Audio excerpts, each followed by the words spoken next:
Bonjour à tous, c'est Gaël de Frandroid. On se retrouve aujourd'hui avec un top 10 des meilleurs jeux sortis sur Android depuis le début de l'année.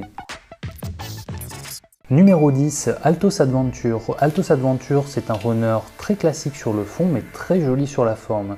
Ici, on prend le contrôle de Alto à la recherche de ces lamas qui se sont échappés dans la montagne. Il faut donc descendre les pistes infinies d'Alpes enneigées sur son surf. Numéro 9, Redcon. Redcon est un jeu de stratégie en temps réel.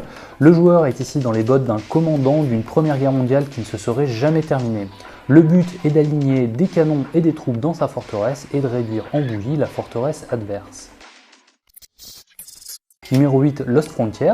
Lost Frontier, c'est simple, c'est Advance War mais sur mobile. Sauf qu'ici, tout se déroule dans un Far West un peu fantasmé, avec des héros spécialisés dans l'attaque, dans les soins ou dans la défense et des troupes à placer et à faire interagir au tour par tour. Numéro 7, Dawnwell. Dawnwell est sorti au début de l'année sur Android. Ici, on doit descendre un puissant fond et éviter les ennemis ou les annihiler à l'aide de ces bottes laser qui permettent aussi de ralentir sa chute. Dawnwell est difficile, mélange action et plateforme, roguelike également, et il faudra de nombreuses heures avant d'atteindre le dernier boss situé au 4e niveau. Numéro 6, Her Story. Her Story est sorti sur PC il y a maintenant presque 2 ans.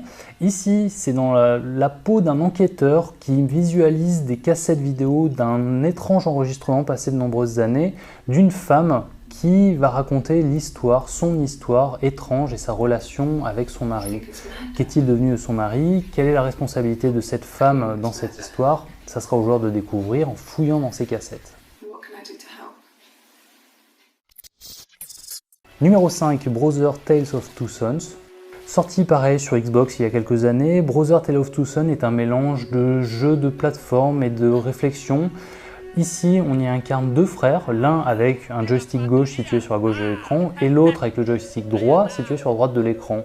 Il va falloir les manier du mieux qu'on peut, les coordonner du mieux qu'on peut et utiliser leurs compétences. L'un est grand et fort et l'autre est petit et agile et peut se dresser sur des plateformes. Numéro 4, Clash Royale. Est-ce qu'il faut encore présenter Clash Royale? Le jeu des créateurs de Clash of Clans est un mélange de stratégie en temps réel et de tower defense, de jeux de cartes également, puisqu'il faut collecter des unités, les placer sur le terrain et aller détruire les 3 tours adverses de l'adversaire humain. Un jeu prenant, très facile d'accès mais difficile à maîtriser. Outzer Chronicles. Outzer Chronicles est une BD interactive, une nouvelle interactive.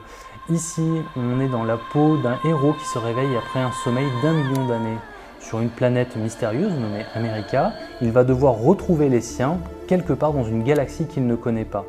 Au joueur de se débrouiller en faisant les bons choix au bon moment et en analysant finement le comportement des personnages qui nous entourent.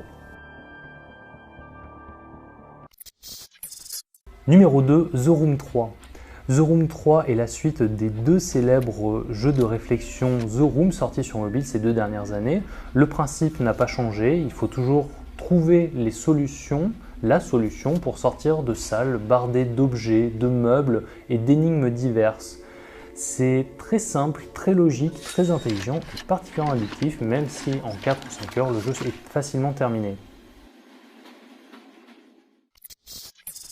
Numéro 1, Pokémon Go. Évidemment, Pokémon Go, comment ne pas passer à côté du phénomène de l'été?